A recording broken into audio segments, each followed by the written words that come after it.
Hi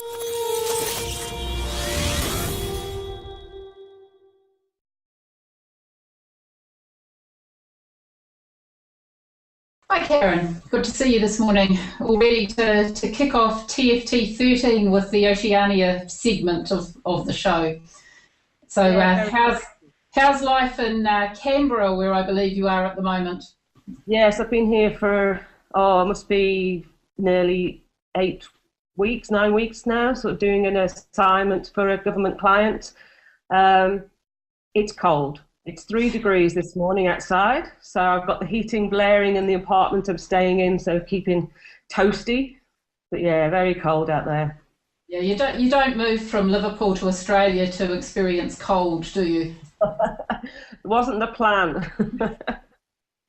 Well, so Karen is going to be presenting to us on her amazing balanced diversity framework, again with expanding on what you will have seen in the TFT12 presentation that she did. So without any further ado, I'm actually going to hand this over to Karen to tell us all about balanced diversity and organisational change.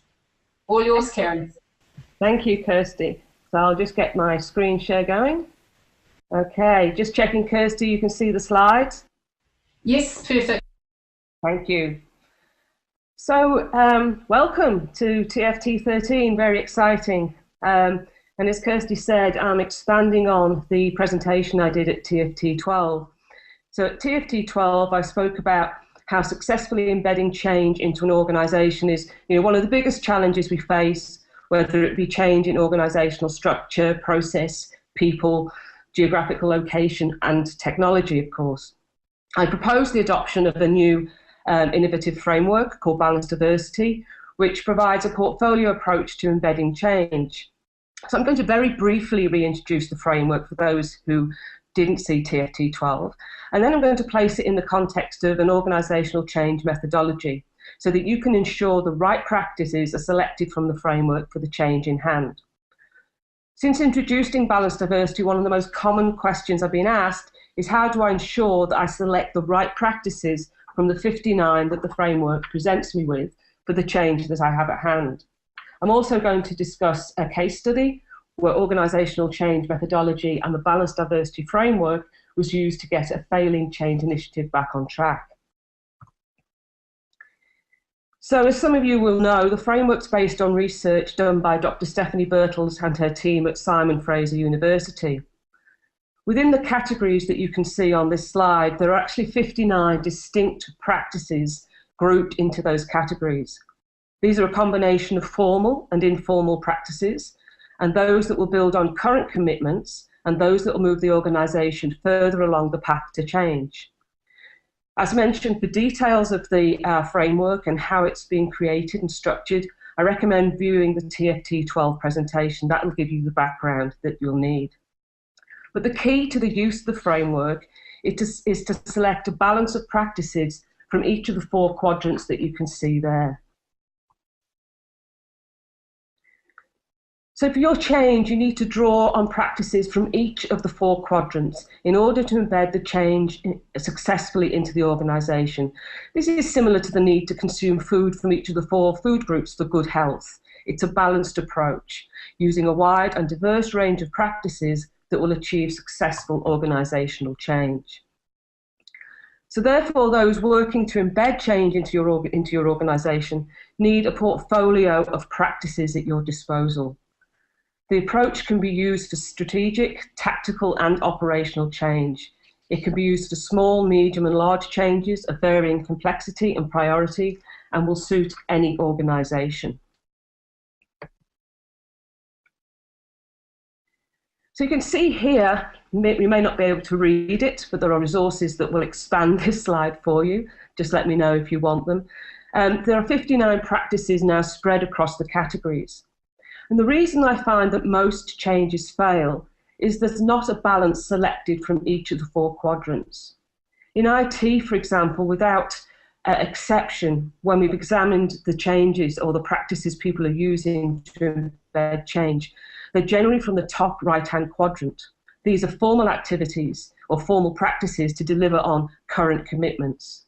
In IT, we tend to focus on practices like training, metrics, reporting, inventory, audit and verification, such as IT service management maturity assessments. These are the things that we are more comfortable with, but it's not a balanced approach. So the question is, how do we know which practices to choose for the change that we have in hand? No change is the same, and therefore the practices employed to enable a successful change will be different for each change. We can't just keep selecting the same practices because they're in our comfort zone and expect them to work. So this presentation is going to reveal the knowledge that you must gather first and the questions that you must ask and be answered to ensure the right practices are chosen and how that can be accomplished.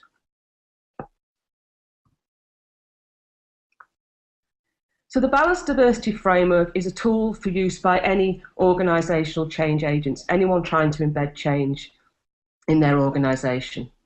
However, it has to be used within a methodology for organisational change.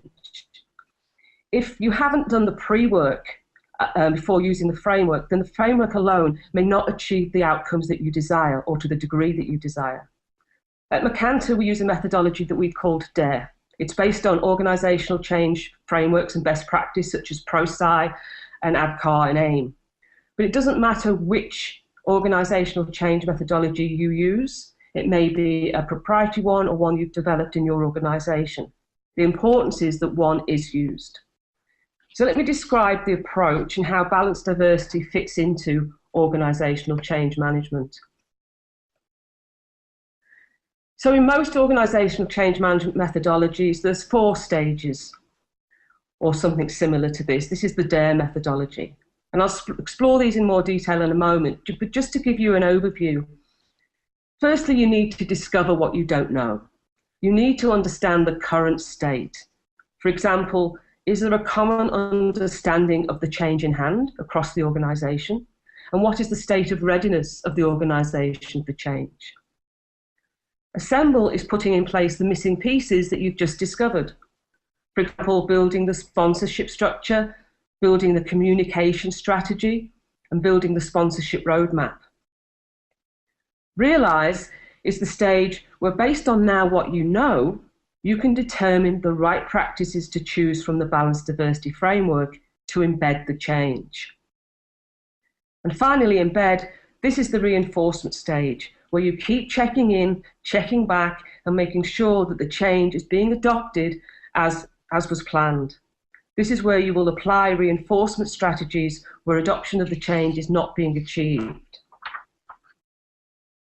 So let's look at each of those in a bit more detail. So discover. This stage is really about assessing the current situation.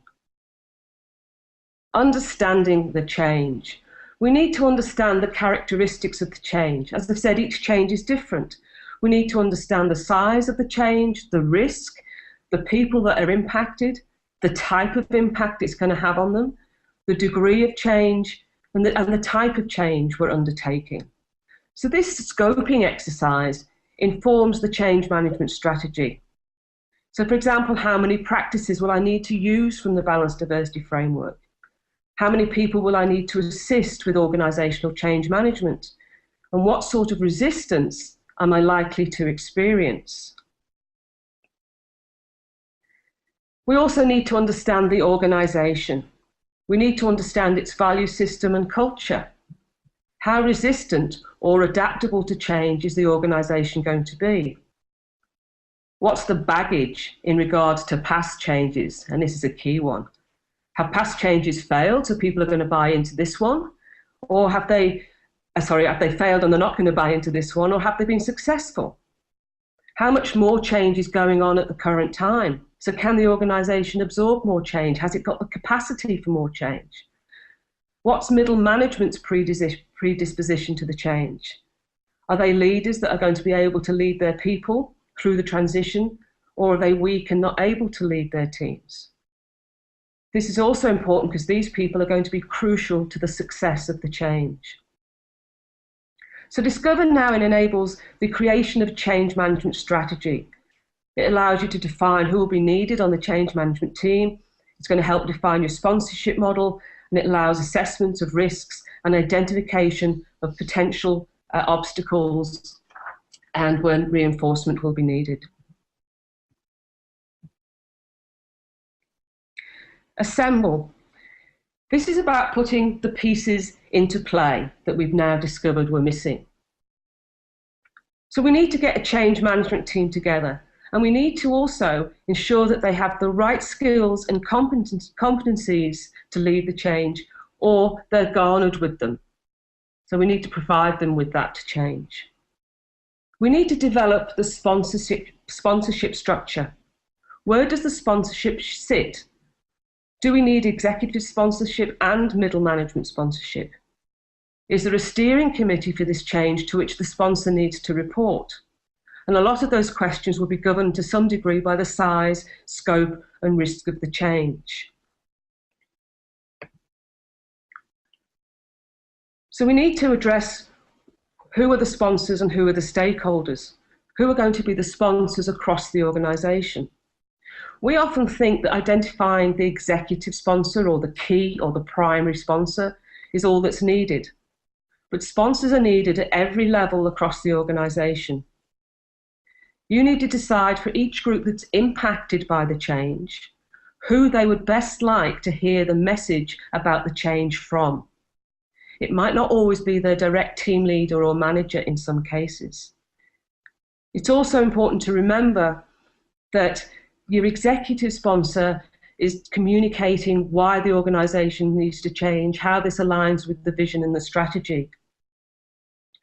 The middle management sponsors that we've identified, they're the ones that are giving the message to individuals about what it means to them. So there's two distinct messages delivered by two distinct sponsor types.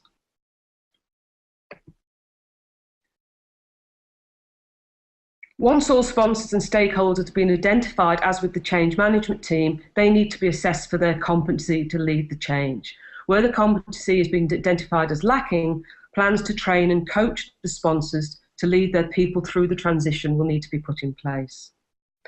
The other assessment that needs to take place is an assessment of the readiness of the individuals within the impacted groups to embrace the change. We use, as many organisations do, the ADCAR approach. This determines the level of awareness, desire, knowledge, ability to change, and the level of reinforcement needed for the change, ADCAR. Based on the knowledge that you've then gained, you can put into place the right communication strategy and plan, you can put into place your sponsorship roadmap and the required coaching and training plans.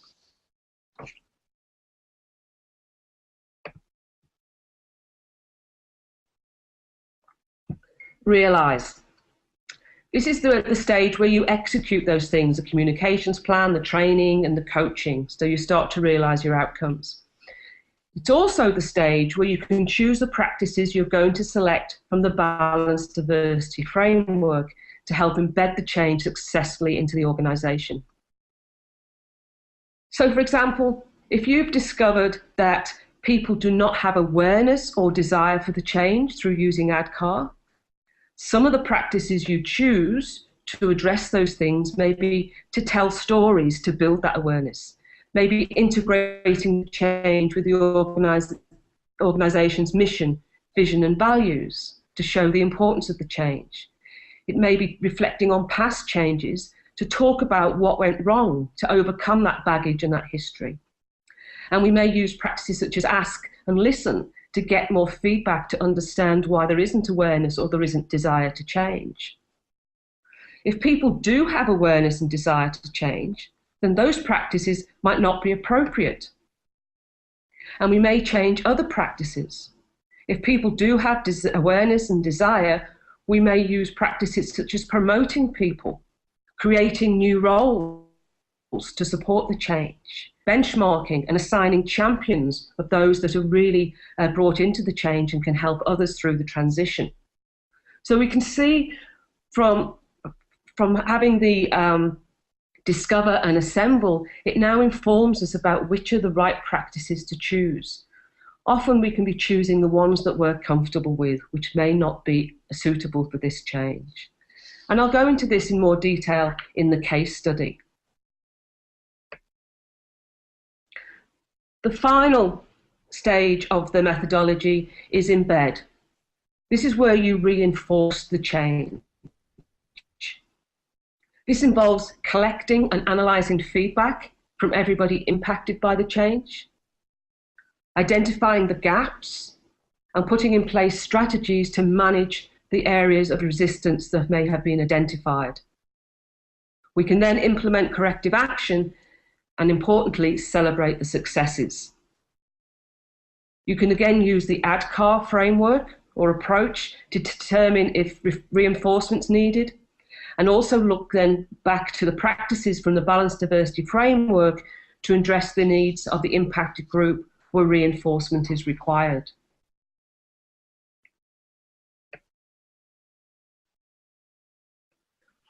So what I'd like to share with you now is a case study of an organisation that was struggling with a major change initiative and used the framework to rescue the situation. It is important to remember that the framework can be used for any change of any size and complexity. It can be used for any type of change and not just IT service management. It could be used for an organisational structure change, a change in management, a change in location. It could be used to manage through a merger or acquisition. It could be a change in business focus or a technology change as applied here. It can also be used for strategic, tactical, and operational changes. So the example that I'm about to give doesn't mean this is the only situation in which the framework can be used. It isn't. So a bit of background. This organisation had an IT department of approximately 150 staff. It had relatively immature service management processes. And the organisation had undertaken a project which involved both process definition and tool selection. It was seen as a strategic initiative in recognition that the business expectations were not being met and satisfaction with the services being delivered was poor.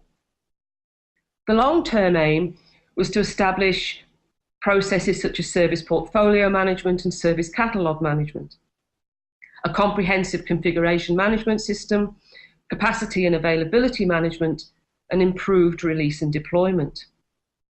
However, luckily, it was recognised that some of the basics needed to be put in place before this could happen.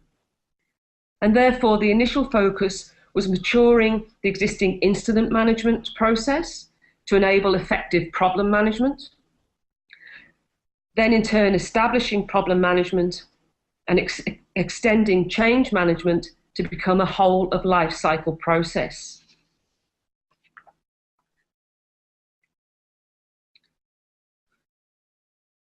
So the situation they found themselves in, following the introduction of the new tool and the new processes, it soon came to light that there was a lack of buy-in from the staff. There didn't seem to be a recognition things needed to change, and it was the common response to change. It was okay as it was. We've always done things that way or this way. Therefore, staff were reverting to the old ways of working and bypassing the new processes and use of the tool. They were moving back into their comfort zone. Incidents were either not being recorded, or when they were, the categorization was poor, and the information being collected regarding the incident was lacking, both on opening the incident and closing. Changes were being made outside of the change management process, and where the process was being utilised, it was perceived as a bottleneck and overly bureaucratic. There was disillusionment with the money that had been spent on the project and the results that had been achieved across the organisation, both within IT and from the business. So no benefit was being perceived, given a major investment. Those that were leading or attempting to lead the change were frustrated and losing the will to live. They were being faced with increasing apathy and resistance to change. It seemed that the more they tried, the harder it became.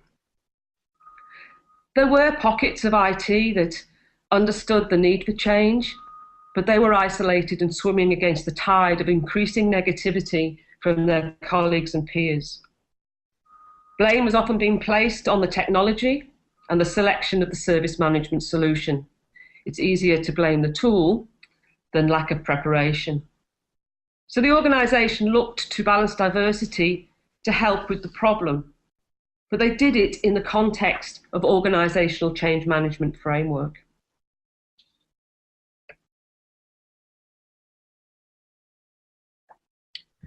So the first thing that we did was have a look at the before situation.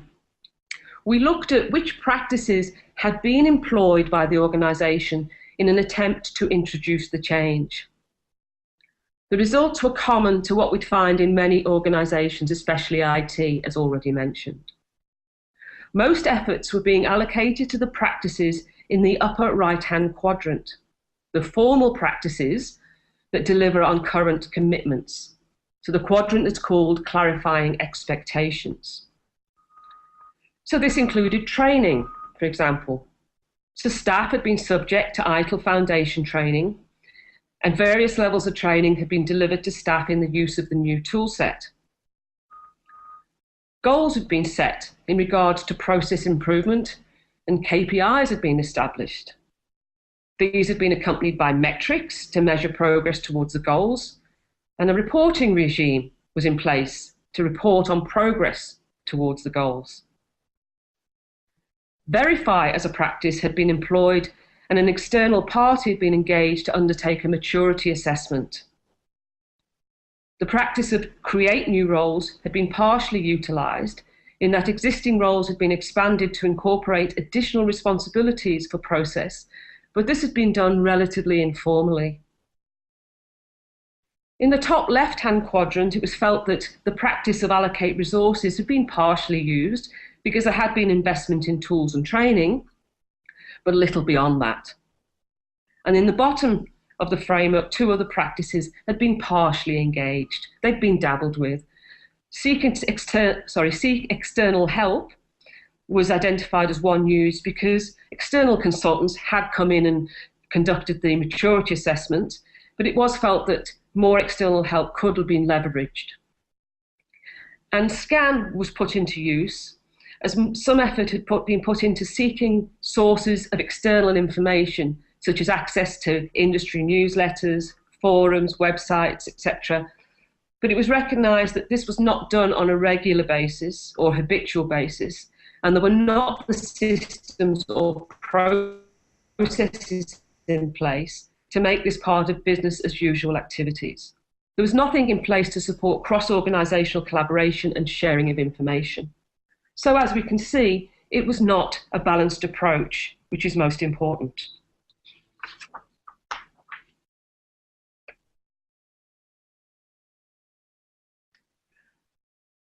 So selection criteria. The organisation had decided to use the balanced diversity framework, but we put it into the context of an organisational change methodology. The organisation used an organisational framework before selecting the practices from the balanced diversity framework. This meant that they understood the nature of the change. They understood the size, the scope, the risk, the impacted groups, etc. They understood the nature of the organisation, the history of change, the baggage, the capacity for change, all those things I mentioned before in discovery. They understood what sponsorship structure they really needed to put in place and could now identify the correct sponsors and stakeholders across the organisation that would transition people through the change. With this knowledge, they could now select the right practices from the framework that would meet the unique needs of this change. So having used an organisational framework and done discovery and assemble, we now use the following selection criteria when looking at the balanced diversity framework. So if you like, it's a bit of a checklist. So ask questions when looking at each of the 59 practices. Is it most likely to solve the problem or issue or address the opportunity? Does it match the culture of the organisation or the target audience? Does it address the needs of the target audience? Does it address the stage of behavioural change of the target audience? So depending whether they are totally unaware of the need to change, or they are absolutely aware of the need to change but have no desire, or they have the awareness and desire but no knowledge of what's needed, or do not have the ability to change, that is going to influence which practices you choose. We also need to ask whether the skills available to carry out the practices are available to us. And if they're not, can they be obtained elsewhere in the organisation, internally or externally? Do we need external help? And of course, understanding the nature of the change and when it needs to be accomplished means we have to ask, is there time? Some of the practices in the framework, depending on the organisation's capacity and skills, may take more time to execute than others. So we need to take that into account as well. And we also need to ask, are the resources available? Financial, people, materials, logistics, supporting systems, etc., to actually execute some of the practices contained within the framework. So using that as a checklist, going around the framework, if you can tick all the boxes to say yes, yes, yes, yes, then that is a candidate to be used from the framework for your change. This ensures that we're not just choosing the practices that we like or are familiar with or assume will be the right ones for the change in hand.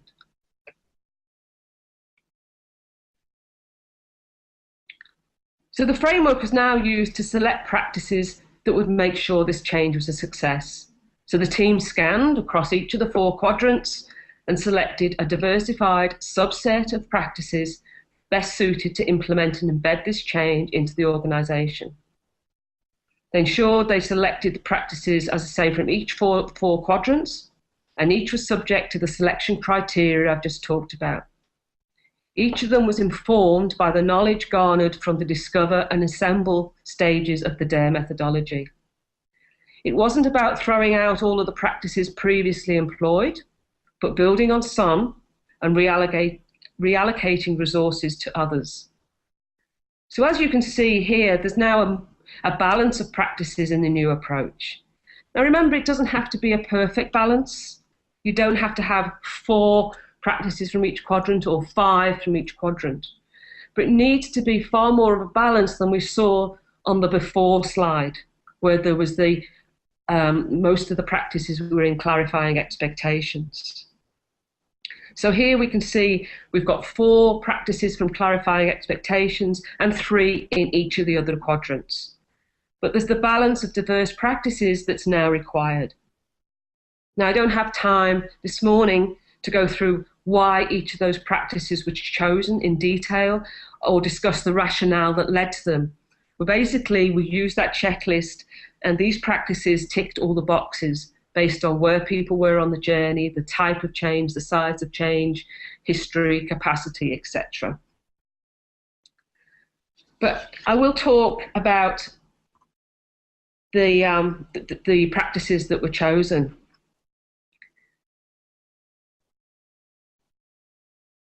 So we chose recognise, which was from the category of engage. This is our top left-hand quadrant, fostering commitment. And this shows awareness of and approval of or appreciation for efforts to adopt the change through informal accolades. So people that were starting to show that they were adopting the change, those pockets in the organisation, were given informal accolades which can have a very strong informal impact on other people, their peers and colleagues. Allocate resources. This backed up the commitment to change. Allocation of time, money and people that was going to be needed to make this a success. And customise in the category of communicate. This is about adjusting the message about the change for the various audiences. This hadn't been done previously. There had been one message about this is why we're doing this change, this is how it fits in with our strategy, but no discussion about how that was going to take the organisation forward. No discussion from middle management about what it means to me, how's it going to change my job, my role, what I do, etc. So that communication was customised for each impacted group to meet their needs. In the category of assign, we created new roles. As I mentioned before, this had been done very informally. To create new roles, this means we capture essential responsibilities relating to the change, and a new department was created, the Service Management Office. Process owners were given the bandwidth to be process owners and service owners alike. Assigned responsibility to senior management was utilised. These people are given the responsibility of delivering on the change agenda. So this again demonstrates commitment to change. Training had been used before, but it wasn't timely, and it wasn't customised training, and it wasn't the hands-on training that was needed. So a new training programme, which incorporated induction training, ongoing support training, was designed and implemented, and training customised for individual roles and needs. Monitoring and tracking was used, so performance was against predefined objectives was measured on a regular basis, so that early identification of issues and remediation of those problems could take place. This hadn't happened before. Scan had been used, but partially and informally, and now this was done in a far more formal manner. This is in the formal side of the framework. And SCAN is about making use of systems to perceive and recognise external information. So collaboration tools were established. It involved regular attendance at seminars and special interest groups. This was encouraged and facilitated.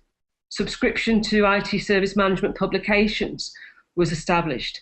And collaboration tools allowed sharing of information across the organisation. Learn from failure was a key one that had to be used because of the history of the organisation. So this established processes to gather new knowledge and skills from the analysis of past mistakes. It was admitting we haven't done it right before. How can we learn? And people were involved in this learning experience. The organisation dedicated resources to investigating failures and making recommendations for improvement. And failures were celebrated as an opportunity for change. Reflect. This is about regularly checking what has been done and why, and ensuring alignment with organisational priorities. So we kept checking back the relevance of the change and making sure we could reflect on how it was going and establishing formal feedback mechanisms. Trigger. This is an excellent practice where awareness for change needs to be invoked or triggered, as it says.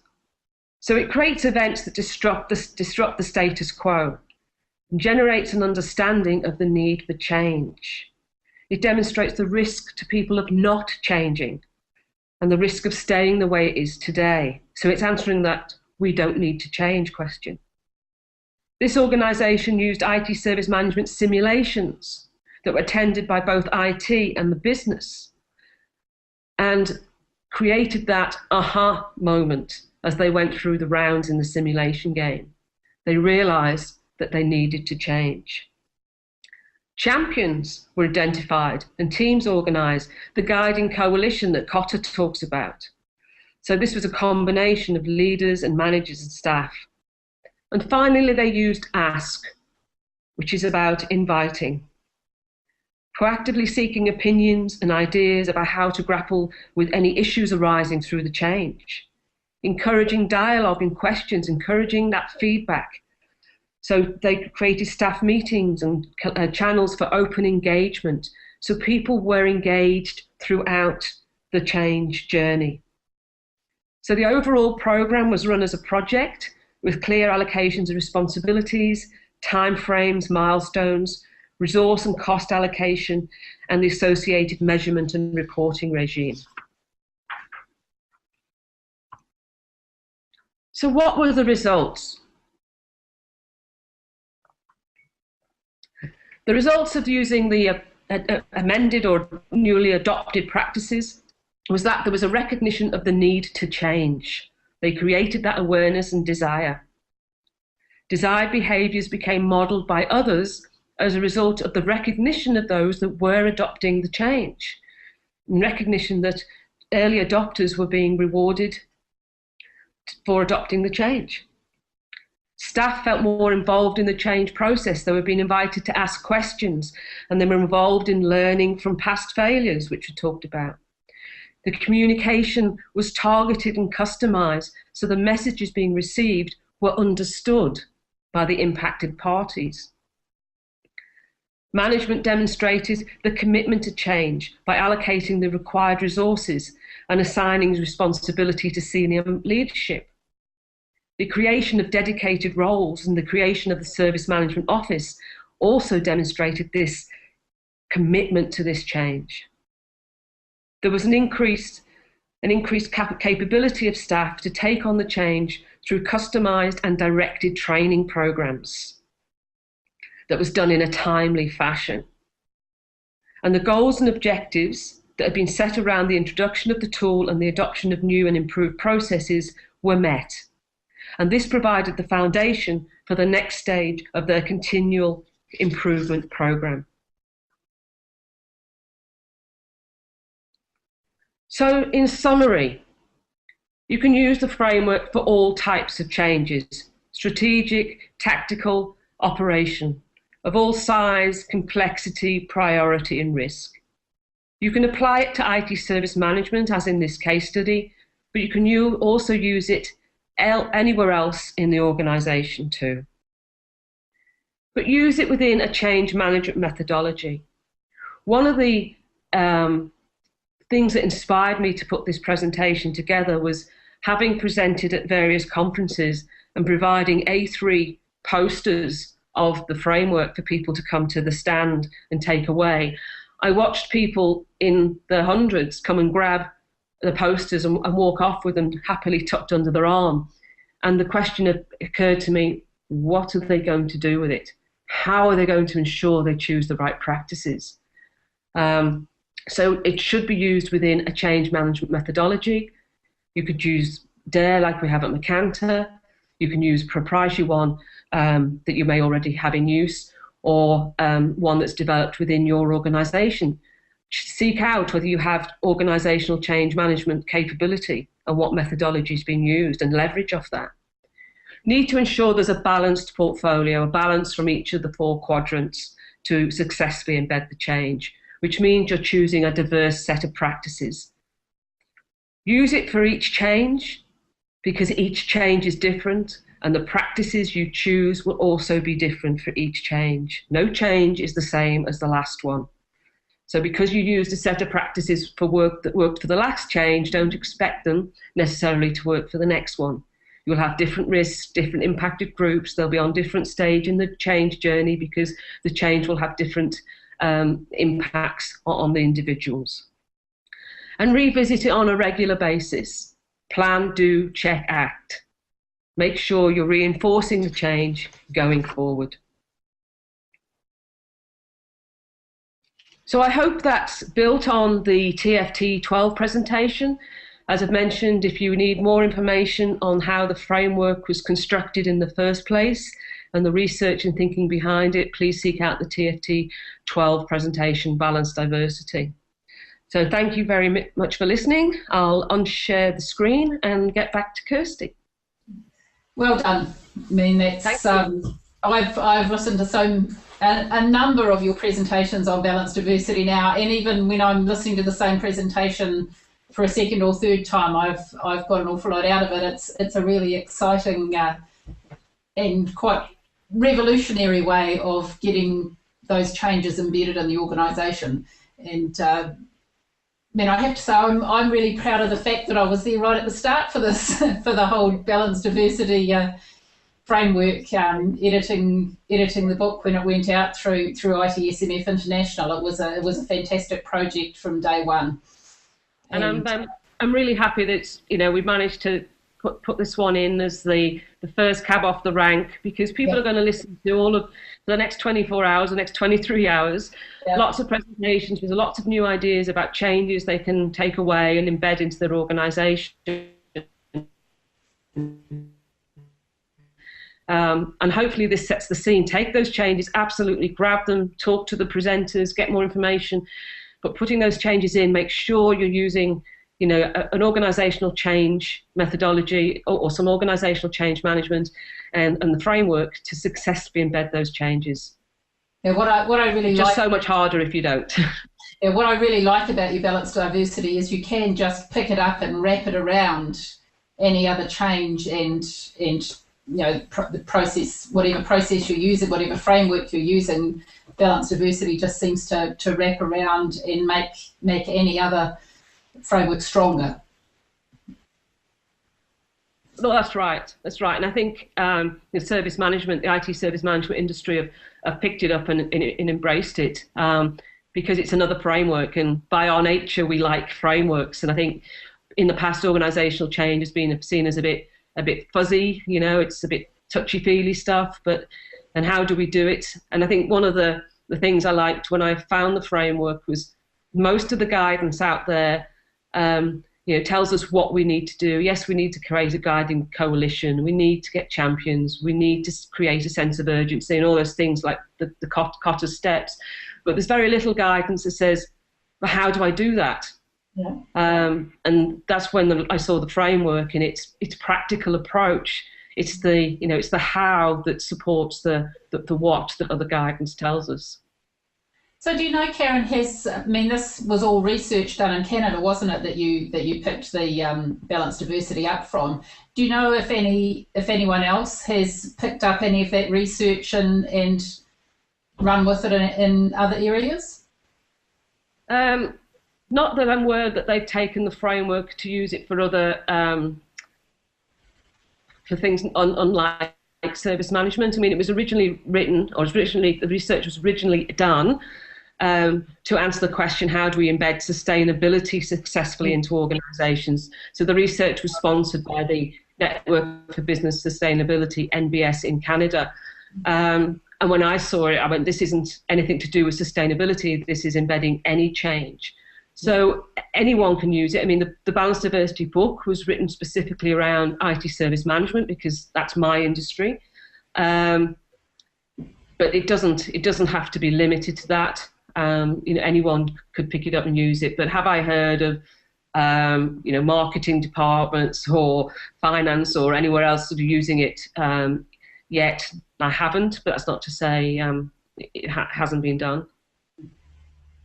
So when you go into an organisation, you know, with your balanced diversity framework and you look at what they're already doing, are there a list of common practices that most of them have cherry picked because they're the easy ones without realising that was what they were doing? What are the practices that people just grab to start with? Yeah, even if they're not using the framework, we with the framework and said, let's circle the ones that you're currently using. As I mentioned in the presentation, they all tend to be in that top right-hand quadrant. You know, we've done some training, we've sent them all on an ITIL foundation course, they must get it, mustn't they? We've done a maturity assessment, our processes are 0.5 or 1, they must get it, mustn't they? And no, that doesn't mean anything to someone. You've sent me on a 3-day foundation course, and we now know that the foundation course, because it has to cover a life cycle, does not equip people to go back into an organisation and implement those processes. They really need to do more in-depth capability or life cycle studies.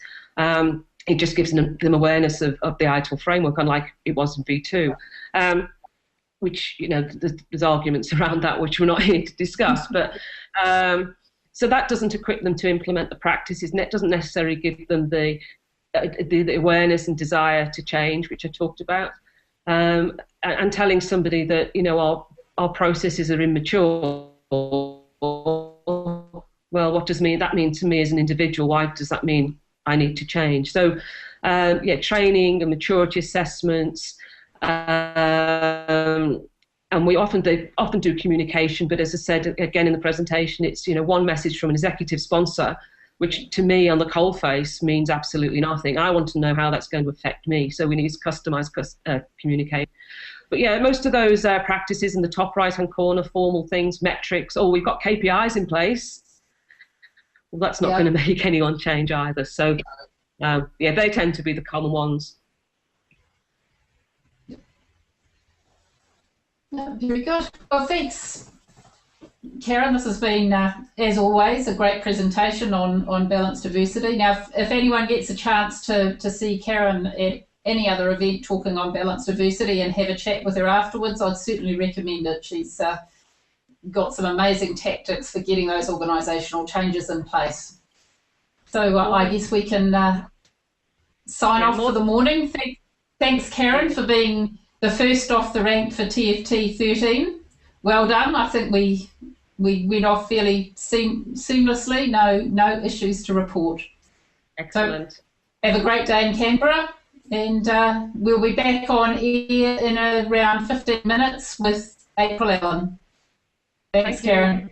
Bye. Introducing My IT from BMC Software. One quick download and the way your users think about IT changes forever. Let's say they need a networked printer, or a Wi-Fi connection, or even a map of an office they're visiting. My IT already knows where they are and shows them a list of available resources and services pre-configured for their devices. Or maybe your user needs help with something more complex. With My IT, they can do most things themselves. But if they can't, they can simply schedule an appointment with a technician who can. In short, My IT is built to make your IT organization more modern and your users infinitely happier, dramatically changing the perception of your services